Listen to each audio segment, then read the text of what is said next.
Welcome, brave souls, to the chilling depths of horror in detail. Today we're going to share Black-Eyed Kids horror stories. First story, my encounter with black-eyed children. Earlier this month, to celebrate the 4th of July, I was having a few drinks with my parents, and as we were discussing several different topics, we eventually stumbled into sharing some ghost stories. I mean, we've all heard each other's usual stories before. I can write down verbatim my dad's encounter with an elf, which I always find myself chuckling doubtfully at. But that night, I brought up something that I have struggled to come to terms with for years. This took place when I was around 10 years old. I'm 25 now, so this was about 15 years ago, to give you a perspective of time. My friends lived in different neighborhoods around town.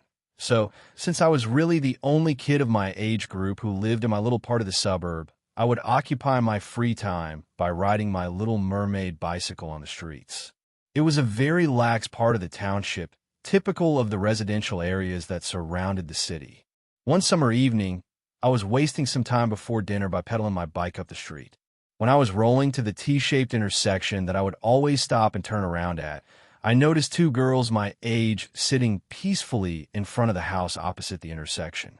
They were staring at me, almost if they were aware of my imminent arrival. Both were wearing light-colored nightgowns, which I thought was a bit strange considering the time of day and, while being outside. I can't recall if they were twins. Something tells me they were, but I can't really remember much detail of their faces at all. As I got closer to the intersection on my bike, they called out to me cheerfully, beckoning me with jubilant arm motions to come towards them, and I did. I felt a rush of excitement toil over me at the thought of having a couple of friends to play with, so I really wasn't asking why they were outside in nightgowns, or even where they came from.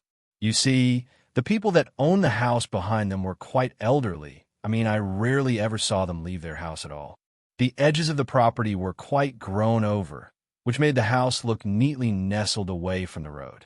The only thing I thought was strange at the time was that the slight hill that was their front lawn was covered in decorative river rocks, the ones that are smoothly molded by water and look like little dinosaur eggs, and that's what the girls were sitting on, barefoot and in nightgowns. How uncomfortable, I thought. They were both talking to me, telling me I should come play with them, and I said I'd love to, but I would have to bike home first and let my mom know where I'd be. They seemed less than thrilled at that idea, and were definitely trying their hardest to coax me into staying there with them, telling me I didn't need to tell my mom and that she wasn't that far away. I insisted that I would be back very shortly and hopped on my bike and pedaled home. When I arrived back at my house, I threw my bike on the grass and ran up to our front door, opening it partially to ask my mom if it was all right if I played with the two girls up the street. My mom turned around and seemed visibly confused, but she agreed. So I went back. I rode up to the house at the intersection, and they weren't there. I was a little disappointed. I even felt bad for having to run home first. I walked my bike up the driveway, and then proceeded to walk up to the door, knocking on it gently. An elderly woman opened the door, and I told her the girls asked me if I could play with them. "What girls?" she asked me. A puzzled look spread across her face. "There were two girls outside just a bit ago. They asked if I could play with them. No kids here. You know you're the only kid on this street." And she shut the door. I never saw or heard of the girls again. As I was telling this story to my parents, I paused midway to make the disclaimer that I wasn't sure if this was some kind of extremely detailed dream that I had mixed up with my memories, or if it actually happened. My mom, though, she told me she actually remembered that day because she never remembered any children living on our street besides me, and it stuck out to her that I had asked to play with two girls up the road. So, after explaining this story to my parents, I did some research. Apparently, the phenomena of supernatural beings disguised as children, black-eyed children, is an urban legend. I had no knowledge of this being a thing, and although it's debunked, I will say that it's eerily similar to what I experienced with these girls. I don't remember them having black eyes. In fact, it's almost as if their faces are blurred from my memory entirely. They weren't acting ominous or intimidating, but they wanted me to stay with them in the worst way. Ghosts, a glitch in the system, black-eyed children, or whatever, I'm struggling to find an explanation, as it's been one of the most puzzling things I've ever experienced. Second story. A black shadow figure with red eyes. I'm sorry in advance for all the bad typos that I may make. My English is not really good, but something happened to me last night in my dreams, and it's not the first time that this thing comes visiting me. The first time my dream began in a kind of fair with little kids playing and running everywhere was pretty calm and assuring until a kid almost died because some other kids made him swallow batteries, and somehow something guided me to this kid to save him. Once the kid was all good safe, and all I remember being under a magnificent tree, and a little kid, not older than maybe like 7, 8 years old, turned to me and said to me, "Thank you, now I can go," or something along those lines. And like that, he was surrounded by a warm light. You could feel from where I was standing all the peace and love, and in a matter of seconds, the kid just faded away. I can't start to explain how much it made me cry from happiness and from this feeling of peace and appeasement. It was truly beautiful and intense. And then I started to head home. I was in the parking lot that was just a field that became muddy when a 10-year-old kid who was passing by me bumped into my shoulder and turned back at me.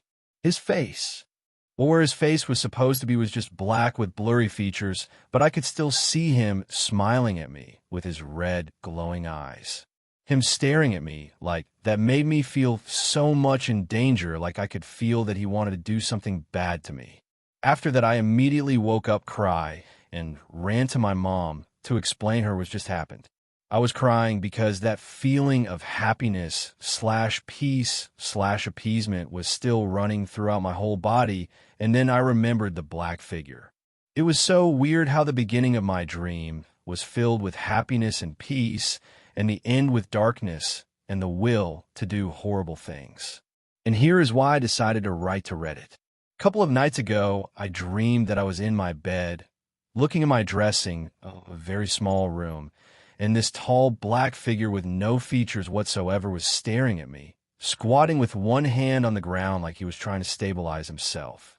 He was staring at me with those same red, glowing eyes. It's like he was trying to see how I would react to him, or to what he was trying to make me see. Beside him was something moving, but I couldn't pay attention at it, because tall black shadow was so intriguing to me that I couldn't take my eyes off of him. I didn't feel any fear, just that I wanted to know what it was. I knew it wasn't something with good attention, but it's maybe because I'm so used to see stuff like that I'm just like, come take me, who cares? I don't. You want to hurt me? Go ahead, I could do nothing about it, so. If someone knows, what could it be? I'm curious if someone else experienced something like that, and if you could possibly know what it was. Third story. Black-eyed little boy. I'm 16 and my brother's 14, and the last couple of months have been extremely weird. Over the last couple of months, my brother and I found sports balls, rugby, soccer, etc., lying around our back and front yard instead of 10 bucket they normally sit in. We have just dismissed it as the wind, but it occurs nearly every second day. We also have many kids that live near us, so we thought maybe it was them. Anyway, last week my brother came into my room at around 3:15 white as a sheet and looking really out of it. I jumped out of bed. I was sitting on my phone and went over to him and asked him what was wrong. He didn't say shit, but was shaking really hard. I sat him down on my bed and again asked him what was wrong. He then just started shaking his head, like he was saying no. He wouldn't say anything, so I just let him sleep on my bed, and I sat on my phone for the rest of the night. Now my brother is really solid and tall, but something had shaken him really bad. Anyway, my brother was quiet for a couple of days and wouldn't tell me or our parents crap. I finally understood what had shaken him up last night. It was 3:08 exactly at night, and I woke up to the sound of a tennis ball just bouncing down the pathway outside my house, which is next to my bedroom. I immediately dismissed it as the wind, as it had been a windy day. I needed to take a piss, so I got out and walked down the bed to the bathroom. In my bathroom above the toilet is a window to let fresh air get into the bathroom. Anyway, I walked down the hallway, went into the bathroom, and was about to start pissing when I looked out the window.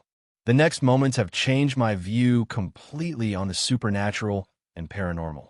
I did really believe in it, thinking it was all made up shit, but View had done a complete 360. Anyway, I looked out the window, and on my mother's life, I saw a little boy, didn't look more than 6 or 7, white hair, white skin looking at me with black, I'm talking night black eyes. I stopped breathing, and I freaking got caught staring into its eyes. You don't understand how black they were. I thought I was seeing shit. Then the little kid raised his arm, took a step forward, and dropped a tennis ball. I went white as hell and noped the hell out of there and ran to my bedroom and locked the door. I'm 16 years old and quite tall, but this thing didn't scare me. It freaked me out. The next morning, Mom and Dad asked why I was so white and not talking. I didn't say shit. I went to my brother and said, "Did you see a little boy?" He started tearing up as soon as I said it and nodded his head. It definitely was not any kids from our neighborhood, as we don't have any boys around 6 to 7. They're all a bit younger or older. But this boy could not be living because of his eyes, man. They were pure black. Pure black. The whole eye was black. No one has eyes like that. No one. Now I lock all the balls out of the house, lock all the windows, and got Dad to install sensor lights outside. Every couple of nights the sensor lights go off, but when we look at cameras we have near these lights, nothing shows. We have caught those balls being bounced in the yard with no one there. I'm trying to get my parents to move so we can leave, as I don't like living here anymore.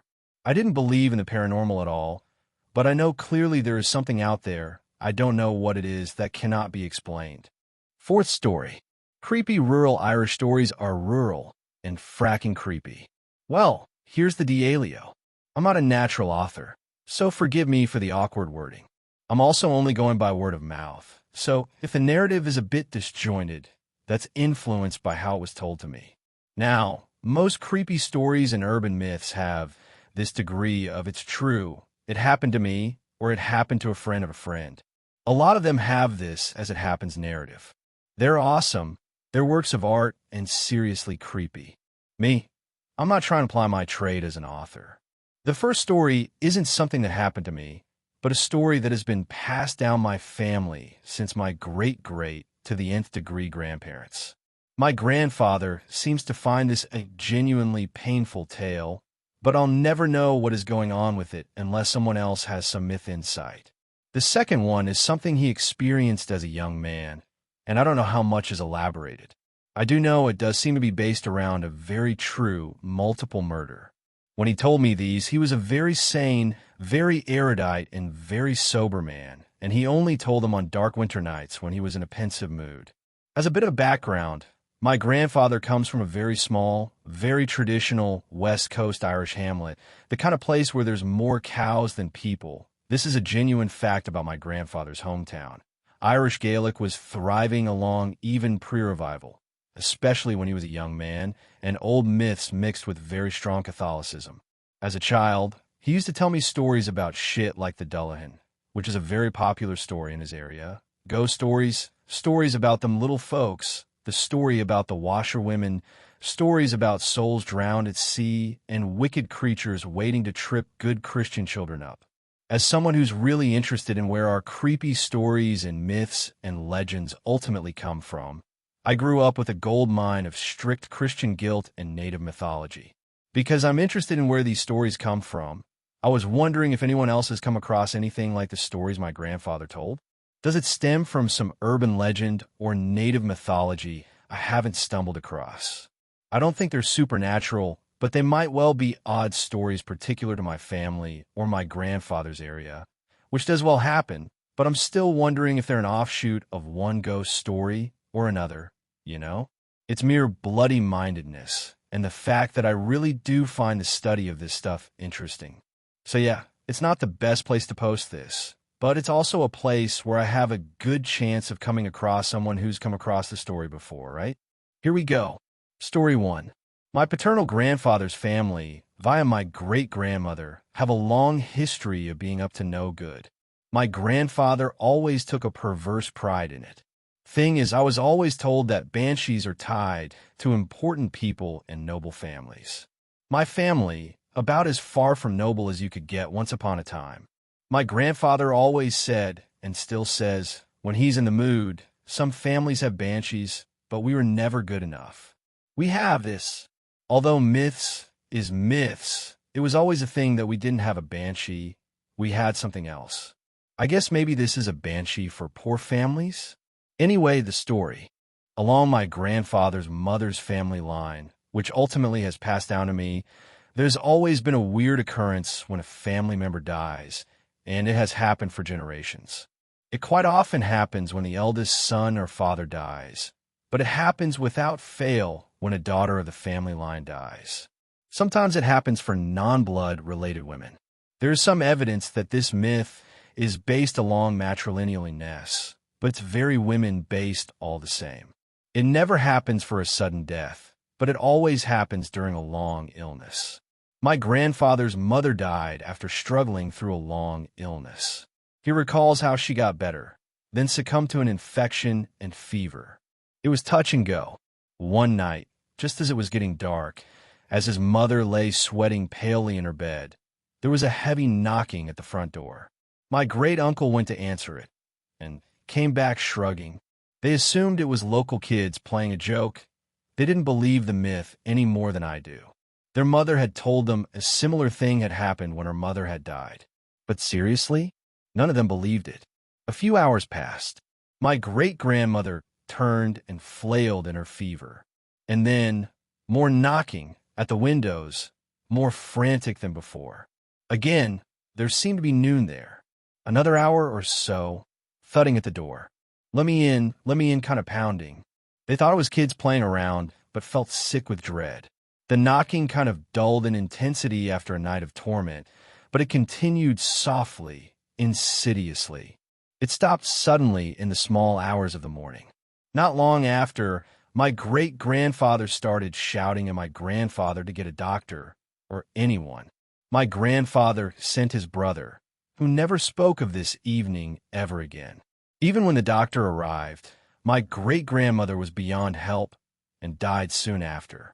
None of them ever felt they were in danger or like someone was trying to break into the house, just that something was patiently, persistently calling to someone who it knew was one death's door. The fact that his mother told him a similar story about his grandmother's death, apparently, has always stayed with my grandfather.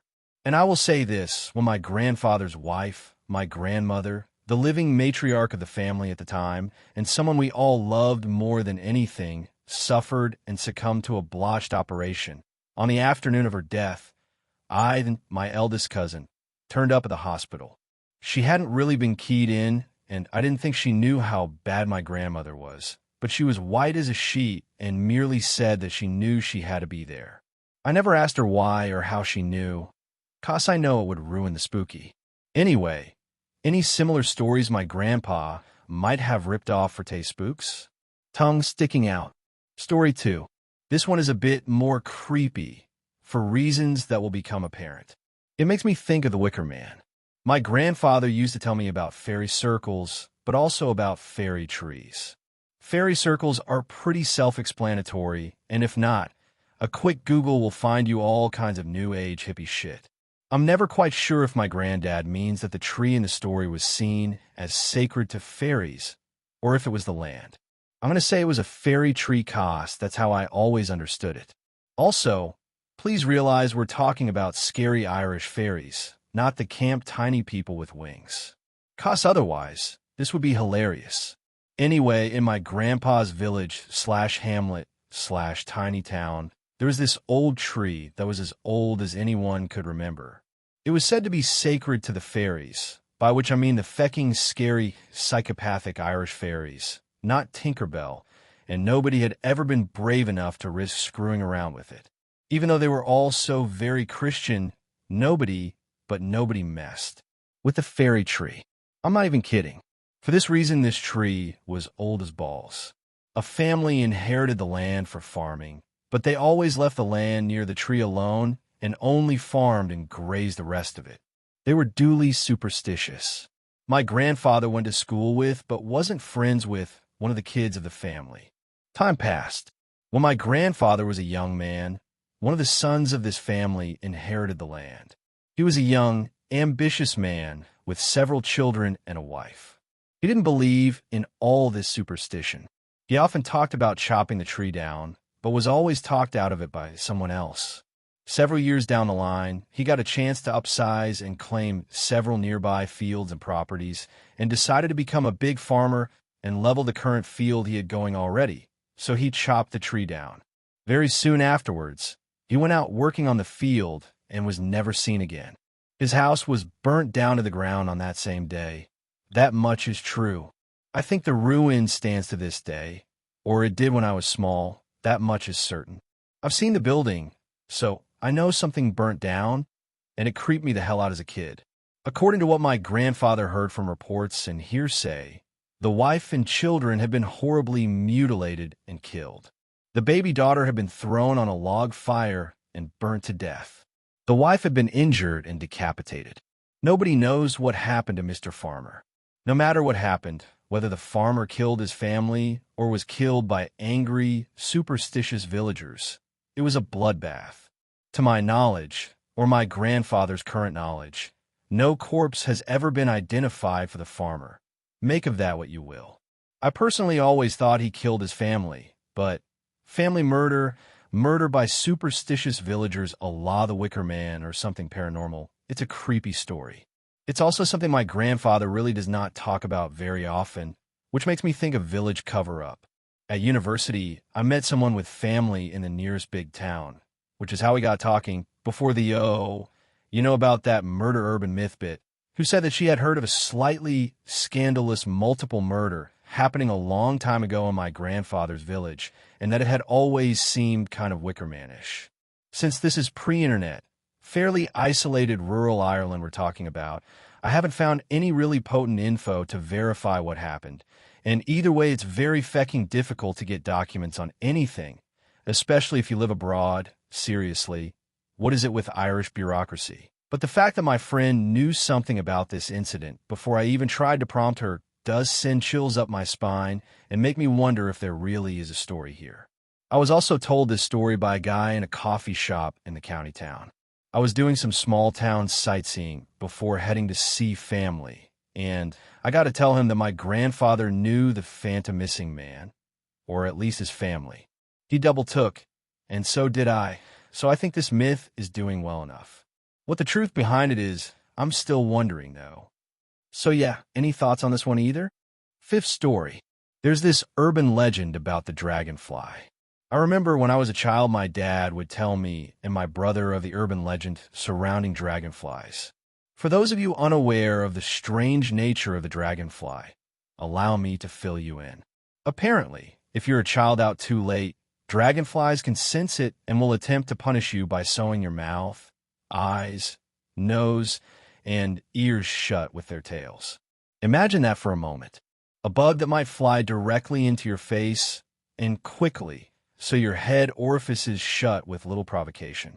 Walking through the woods or some overgrown field, you happen to disturb a dragonfly perched atop a blade of long grass and have it attack you, leaving you blind, deaf, unable to scream, unable to breathe.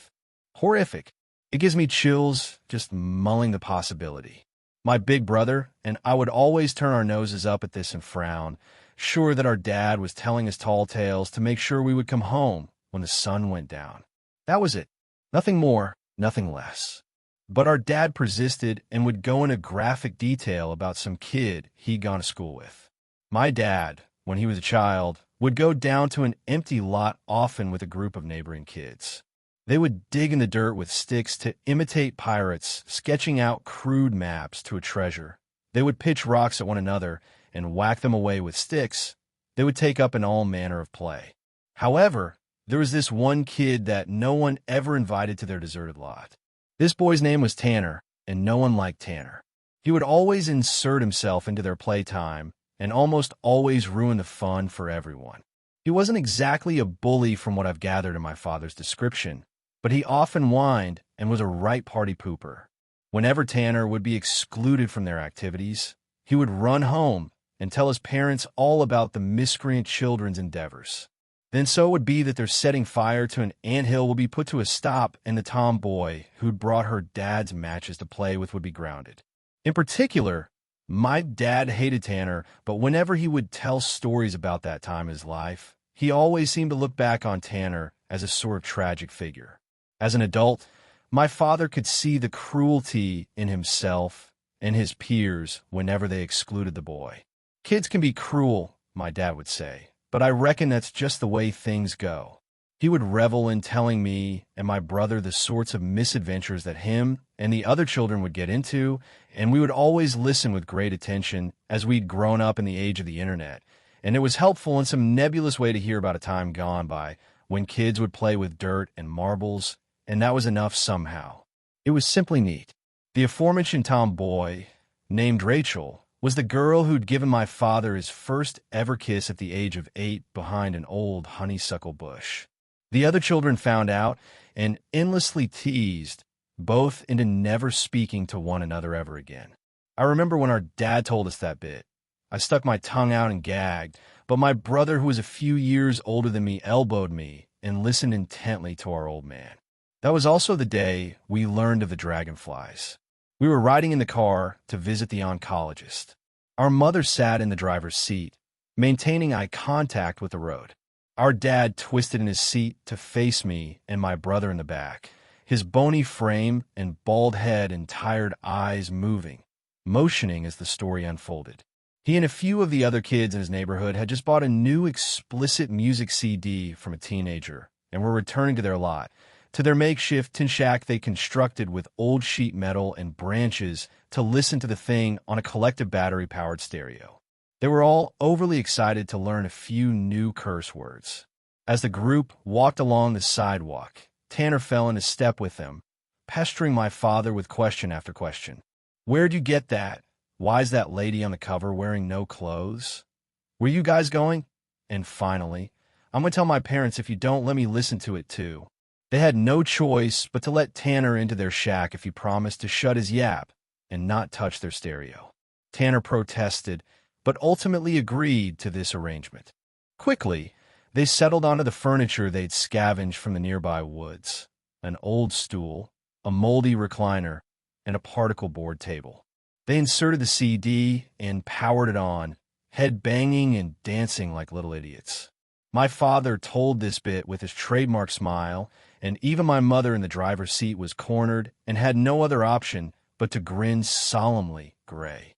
Dash started my dad, but upon feeling my mother tense her shoulder, he rephrased, "Of course that rotten Tanner started skipping songs on the CD." My dad threw his hands up. Even after all these years, he was vividly upset with the child. That's when my dad started slapping Tanner's hand whenever it reached out for the silver button on the old stereo.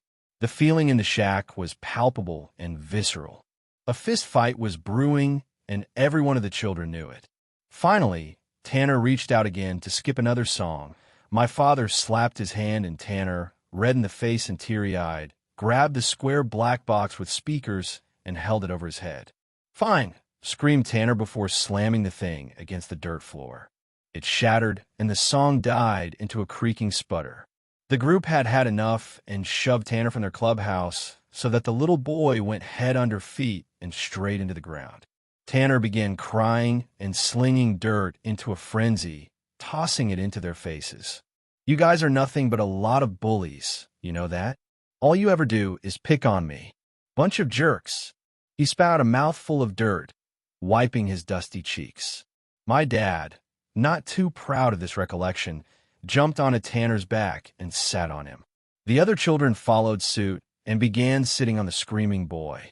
"I can't breathe," he would shout. No one cared. They'd had enough of the brat. He began hyperventilating and kicking and punching. It was funny at first, but knowing they couldn't keep him down forever, they got off the boy and let him scramble away. "You're crazy," he screamed at them. "You could have killed me." He spit and wiped at his face again. That's when they began throwing rocks at the boy. Most of them were light tosses, to be sure, but one of them connected with the side of Tanner's face, sending out a rush of hot red blood. Tanner looked at his hands, now covered in the stuff, and cried even harder. Then he ran from the group, across the empty lot, and disappeared through a hole in the fence where beyond only the forest was. "That was the last we saw of him," said my dad. "None of us ever said anything about it, but I know we all felt bad about it. The police asked us lots of questions the following day. Turns out he died in those woods. Our parents stopped letting us go out to that lot after that. My dad sighed, and this was followed with a wet cough, quickly transforming into a gasp for air until his eyes were full of water and his hand was shaking. After regaining control of himself, he continued, "Rumors spread that the dragonflies got him because he got lost and couldn't get out of the woods before dark." My brother, wide-eyed, asked, "Why did they say that?" Our father shrugged. "They said he was found with everything sewed up." He motioned with his bony index finger to emulate the motions of a dragonfly, sewing his face shut. Noticing our small, horrified expressions, he put both hands over his chest, all crisscross, and closed his eyes with his tongue stuck out. It did extraordinarily little to lighten the mood. When our father died, my brother grew distant, stopped playing with me, and started hanging out with other teenagers while I still colored in my SpongeBob crayon book. I was left alone, confused by the whole world, and always waiting for my dad to come home. I would tug on my brother's shirt, pleading to do things like we used to, perhaps hoping to create adventures like the ones our dad told us of. I would be met with a swift knuckle to the forearm, and my arm would hang limp by my side for a few brief seconds with tears pooling in my eyes. Mom, always the resilient type, withdrew emotionally, and it is only in retrospect that I am aware that she was trying to hold herself together. I honestly believe that she thought she was doing the right thing, not wanting to destroy us all in her own grief.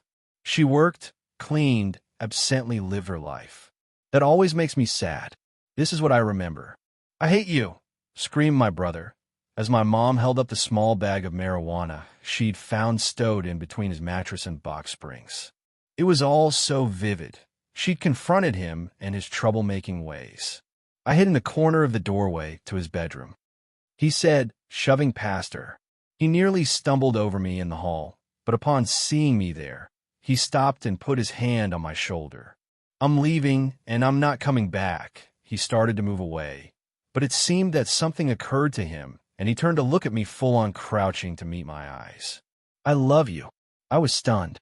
He pulled me into a brisk hug and left out the front door. I could hear my mother crying through the wall that night. I wanted to comfort her. I wanted to go to her and tell her it was all right. I wanted to let her know that he was just lashing out.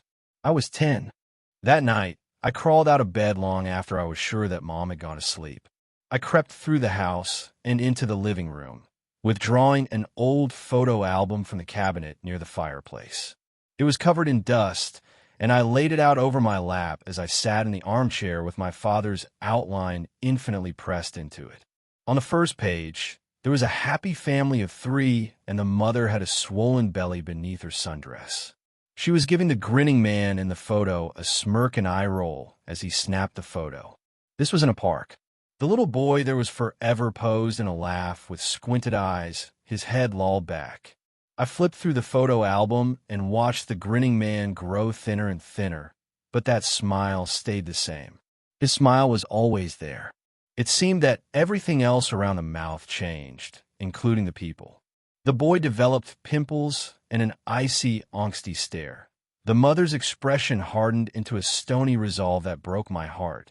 The younger boy, no longer in his mother's womb, grew from a chubby baby into a round-faced boy with a confused look on his face. The man still smiled.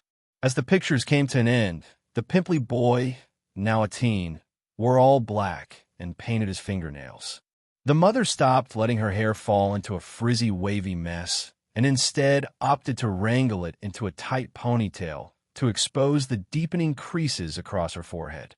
The round-faced boy looked at his father with admiration. The man smiled still. The last picture was of a water-eyed family crowded around a slim man in a hospital bed. The man's skin clung to his skull like the thin paper they wrap gourmet sandwiches in. The mother was pole-stiff next to the bed, looking directly into the camera and holding the man's finger with a limp grasp. The teen's cheeks were stained with mascara. The round-faced boy stood next to his brother, looking at the tiles of the hospital floor. The man in the hospital bed pointed at his chest with one hand and held the other in a thumbs-up fashion. His bruised eyes expressed that he was not worried about the surgery. It was everything else around the mouth that changed. I shuffled the last photo out of its page and held it up to the first. In between, there was a story here that only we could know. All of a sudden, everything made sense to that confused-looking, round-faced boy as he sat in his father's armchair. A sound clattered from the kitchen, and I jumped, dropping the book onto the floor and pulling my scared feet underneath my bottom. After a moment of complete silence, I shifted from the chair and scampered across the living room to peek into the kitchen. The room was pitch black save the moonlight splashing in from the sliding glass door that led onto the back patio. I could feel the blackness all around me like little bugs.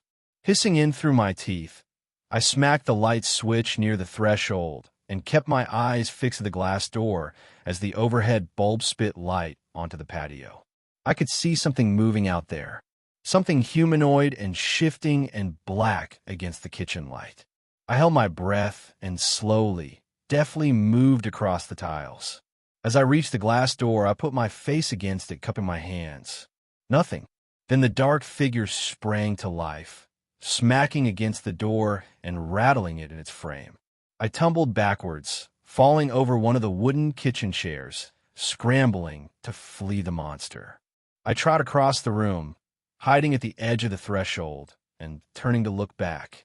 I saw a hand grasp for the handle, and the light shone. It was pale, and it had painted fingernails. I gasped and rushed back to the glass door, unlocking it and sliding it open. My brother fell into the kitchen, face down, hands scrambling all around, feeling. His body contorted, and he clawed at his downturned face. I reached out to touch his shoulder, and he recoiled, turning to expose his face to me. I let out a shrill, stiff cry. His mouth, eyes, nostrils, and ears had been sewn shut in a tangle of thick black thread. He reached out for me, and I could see his cheeks turn purple and swell. He grabbed at my legs, and I backed away in terror, still screaming. Then he fell limp. I could hear my mother moving through the house. She stomped into the kitchen, obviously prepared to hand out disciplinary action. When she saw my brother lying lifeless on the kitchen tiles, she stopped dead in her tracks before springing to action, trying to shake him back into existence. We buried my brother and lived on, putting it away so that it's one of those things that we rarely withdraw and discuss. My mother softened after his death, and we keep in touch. Whenever I visit, we talk about everything besides my dad and brother. As time goes on, and her mind has started to slip away into oblivion, she opens more. The most recent time I joined her for dinner, she told me to be careful of the dragonflies. For a long time, I thought that maybe I was the only one that had recalled the story from my father's childhood, but it seems she does too. I miss them every day, and still times arrow marches forward. Now that I have children of my own, I tell them the story of Tanner and the dragonflies. I'm not quite the storyteller my dad once was, but I give it my best, and it scares them well. I hope it does. Sixth story. Some Russian urban legends are real. After all, there are not many Russian urban legends. Not that we lack any imagination. I guess our minds are usually occupied with more real horrors to conjure up something unreal. And yet there's a legend about a creature that dwells on the streets of Moscow. A thing that can only be met during the dead of the night, and at first can be confused for a street light or a tree, mostly due to how unusually long its limbs are. On the internet, it is known as Palachnik or Stickman in English. Don't be fooled. Despite having such a dull and uninspiring name, I think it is one of the most horrific urban legends because unlike other myths, this one is very much real. And I'm not saying it because I'm easily influenced by some scary internet stories. I have seen with it my very own eyes 10 years ago, long before other mentions of it started showing up on the web. Back then, I was only 15 and was still attending school. I was one of the lucky ones in that I lived in the same building as my friend. You're probably thinking of one of those apartment blocks, but in reality, it was, and still is, a large building in the form of a circle. As far as I know, it's the only one of that kind in the whole country. There was a large yard with playground, pedestrian walks, and garages in the middle. He lived across the yard, and our windows overlooked it. So sometimes during the evening, we'd pull out our laser pointers and play a game where we try to hit each other in the eye. The laser pointers were not powerful enough to create a beam that would cross that distance without dissipating, but we still liked to pretend that our game mattered. And of course, we would often visit each other to play games on our old Pentiums, with one of us watching the other one play, hoping that he would fail soon and it would be time to switch places at the desk. One spring evening, I was watching some movie when my phone vibrated. Almost instinctively, I knew it was him. We get in touch every day, and on that particular evening, he was still to reach out to me. I turned out to be correct. I had one new SMS message from him. I expected him to invite me over or suggest we play Counter-Strike, but his message caught me off guard. Dude, look out the window. Right now. Confused, I did what he asked me to do.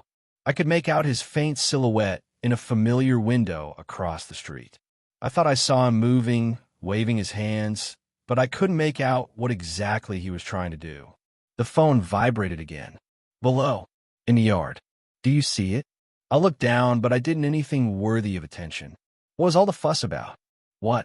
I don't see anything. I messaged him back. 30 seconds later, his reply arrived. There by the garages. Do you see him? This time I was determined to see what got him so worked up, so I squinted and started looking. The street lights were already on, illuminating the street below with their unwashed yellow light bulbs, so I didn't see him immediately. Street lights, garages, trees. The unfamiliar shape caught my eye. Looking out that window, since my birth, I knew every inch down below, so something new would not escape my gaze even with the lights being so dim. I'm sure my friend noticed him due to precisely the same reason. He was easy to miss, his long limbs and extremely thin stature, making him look almost like a pole. Only, it couldn't be a man, could it? I looked at the tree next to him to get the reference. There was no mistake. The mysterious figure was at the very least 3 meters tall. I see it. Dude, what is it? I asked, my imagination already going wild. While the childhood side of me wanted to be something creepy so that I could brag about it in school the next day, deep inside I knew that it couldn't be something alive. In my mind, it was most likely some weird installation, and my mind was playing tricks on me, telling me that it was something humanoid. The message that arrived 30 seconds ago wiped the smile from my face. I don't know, man, but you should see it walking. I looked out the window again. The figure was still there. Was my friend messing with me? The figure was in a slightly different position than before. Did you see it move? A new message asked me. No, it didn't. I wrote back. Then I saw him move. Despite how far away it was, it instantly became clear that it wasn't a person. Its movements were sharp, quick, and fluent at the same time. It wasn't just a step. It was like its limbs simply transitioned from one state to another. Yet even from the distance, I caught on how its long, frail legs were bending in too many places, how abnormally it was shifting its weight.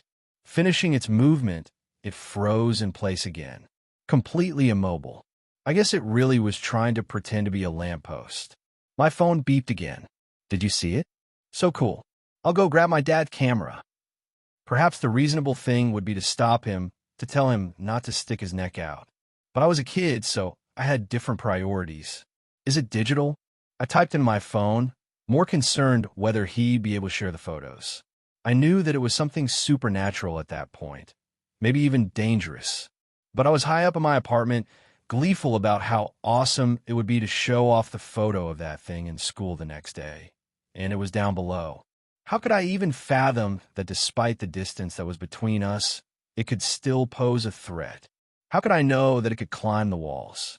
I received another message from my friend. Got it. I looked out the window, and sure enough, his silhouette was back there with a big professional camera in his hands, about to make the last photo in his life. Had he known how to operate the camera, he'd figured that using a flash at such a distance was pointless. But his father forbade him to even touch it, fearing that the boy might damage it by accident. And when he pushed the button, the mighty flash illuminated the entire yard. The creature reacted instantaneously, its head snapping back to look at where the flash was coming from. Then it started walking backward toward my friend, its head still turned 180 degrees. Its knees were flying high up in the air, and its body never turned around as it was walking. Only the limbs did, one at a time, without interrupting the creature's pace for a moment. My friend's silhouette disappeared. No doubt he hid from the creature, alerted by its approach. I got a message full of panic from him. "Oh, sight, I think it SWA me." The creature was getting taller with each step, its legs stretched out, and each step was longer than the last. It was picking up the pace, walking as fast as it was possible without breaking into a run. When it approached the wall, it grabbed it with its two hands, and then in one short leap lifted itself onto it with unnatural ease and started crawling upwards, like some four-legged spider. It seemed like gravity didn't bother it in the slightest. "I'm in my closet. Is it still there?" was the last message my friend sent me before it crawled through his window. I could only see its shadows as it started quickly moving inside his room. I didn't know what it was doing to him. To this day, nobody does. I only know that by the time it was finished, my friend was gone. I remember suddenly recognizing its silhouette in the square of his window. I could clearly see it pick something up from the floor. Then it turned its head in my direction, and I fell to the floor, hiding from its sight. "It's at his phone," I thought in panic. Surely, it couldn't know how to use it, right? It couldn't see that my friend was discussing seeing it with someone. But when I carefully peeked out, the creature wasn't in my friend's room anymore. It was already striding in my direction. The creature gained an unsightly bloated sack under its stomach that was shaking when it was moving. I fell to my knees and quickly crawled out of my room, locking myself in the bathroom. In my panic, I didn't think to call my parents, who were sitting in another room, watching some sitcom. I simply couldn't see how they could help in that situation. I spent there a good hour before my father decided to check up on me, and upon entering my room, started angrily demanding that I come out of the bathroom and clear the mess in my room. When I stepped inside, the realization of what had transpired finally surfaced through the shock, and I started crying in fear. My father comforted me, but he was very confused. He couldn't understand why my window was open and all the contents of my closets were on the floor. But to me, there was no doubt about it. If I had stayed in the room, if I hid in the closet like my friend had, there would be 2 missing person cases. My friend's body was never found, but I did find out that there were other people like me. That other people on the internet saw it too. There are photos, 1, 2, and even videos. So I know that it's still out there, looking for its next meal, and probably looking for me. So I have to be ready. To this day, I avoid lampposts and tall trees at night. To this day, I fear that I might not wake up. And to this day, despite living on the 11th floor, whenever I look out the window, I still fear to see its blank face. 7th story. I thought that the black-eyed children were just an urban legend, until I met one. If you have ever heard of Cannock Chase in the United Kingdom, then you have probably also heard a lot ghost stories surrounding it. The most famous one, however, has to be about the black-eyed children of Cannock Chase. I had heard a lot of the stories, but never really believed in it myself. Me and my friend Sam and Becky run a fairly successful paranormal YouTube channel. We mostly film around the West Midlands and in haunted locations. We mainly just do stuff like using a Ouija board, asking spirits to communicate with us, and pretending that we're making contact with them. Me and Becky will be the people on the channel who go out and try and communicate with the spirits, and Sam is the cameraman who occasionally throw a rock in the background so we can all act startled and go, "What was that?" It gets us some fairly good views. Enough at least that it's a decent source of income on top of our day jobs. We were celebrating our 4th anniversary of doing this YouTube channel soon, and so we wanted to do a special video. Living in Wolverhampton, Cannock Chase is about a half an hour drive away, so it made sense to do it in such a popular location. We arrived there dead on midnight and filmed for a few hours with nothing happening. During our usual Ouija board ritual, we called on the black-eyed children to make contact with us. We mocked and imitated them, making contact with us, and even had Becky act like she had been possessed. When we were finished, we decided to head back to our car, We were having a bit of a good laugh about the whole thing, and Sam was going to take the footage home with him to edit. When we arrived at our car, Becky noticed a couple of kids, who must have been no older than 15, in the background. They were slowly making their way to the car. Sam made a comment about how that was kind of ironic and a little bit creepy, but we got in our car and drove off without waiting to see what they wanted. I know, kind of an asshole thing to do, but we didn't want to become the victims of a robbery or anything. The next night, I was lying in bed when all of a sudden my dog started going absolutely crazy downstairs. I went down to see what was going on. As I got closer, I remember this immense feeling of terror coming over me. My dog was facing the door, hackles up. There was a knock on the door. I looked out the window, and I immediately felt sick to my stomach. 2 children, one boy around 15, and one girl who must have been no older than 11 were standing outside. "You must let us in," the boy said. "We need to call our mother." The way that he spoke was not typical of children from Wolverhampton at all. He sounded posh, but something was off in the tone. I can't quite make out what, though. "Why do you need to call your mom?" I asked. This time the girl spoke.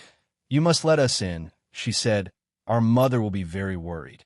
I felt my hand going for the door. I was terrified. In my subconscious, I knew what they were exactly, but I was almost like in a trance. I was oblivious to my dog going crazy behind me, when all of a sudden he'd done something that he's never done before. He bit me in the back of the leg. He bit me so hard that it drew blood. I snapped out of it then. I immediately pulled away from the door. The 2 came to the window and stared at me. Their eyes were black, completely black. This time they spoke together. "You wanted to speak to us last night, but we couldn't catch up with you. You must let us in. It won't take too long." I remember grabbing my dog and running upstairs. The knocking continued all night. It was getting louder and louder and more furious as the night went on. Only when there was daylight did they stop. I immediately called Sam and Becky and told them what happened. They told me that the same thing happened to them too. But they couldn't snap out of it. They let them in. I asked them what happened. They said the kids walked around the house a bit, and then they left. They said that the whole time they were there, they also felt this immense sense of terror and doom. We never did upload the video to YouTube. Doing so just made it feel like if we'd done that, it would have been inviting them to come back. A few weeks later, I got a message from Sam's brother on. Him and Becky had been involved in a car accident. They had been driving near Cannock Chase when they lost control of the car and ended up wrapping it around a tree. They didn't make it. I have no way of telling for sure whether them letting the black-eyed children into their house was the cause for this. But the fact that they did and that they died near Cannock Chase, and I didn't, makes me think that maybe if I'd let them in, I would be dead too. I still get nightmares of them. I still sometimes worry that they're going to stand outside my door one day and ask me to let them in. I wake up in the middle of the night screaming. Terrified, I spend hours at night debating whether to take a peek outside of the window. Because if I do, and they're there, they may see me. But the thought of not looking is equally terrifying, because what if they're there just patiently waiting? Waiting for me to slip up? Well, won't you hear me? I won't. I've taken precautions now. I've got myself some more dogs. Lots of dogs, in fact. Because if one of them can stop me from opening the door, maybe half a dozen will scare them off for good. And I never leave the house without them. They follow me everywhere. Some people think that I'm crazy, but I'm not crazy, I'm just being safe. Because they're not going to get me. I promise. I swear they're not going to get me. They won't. Thanks a lot for watching the video. Till the end, subscribe to Horror in Detail for more videos. Drop your suggestions in comment section.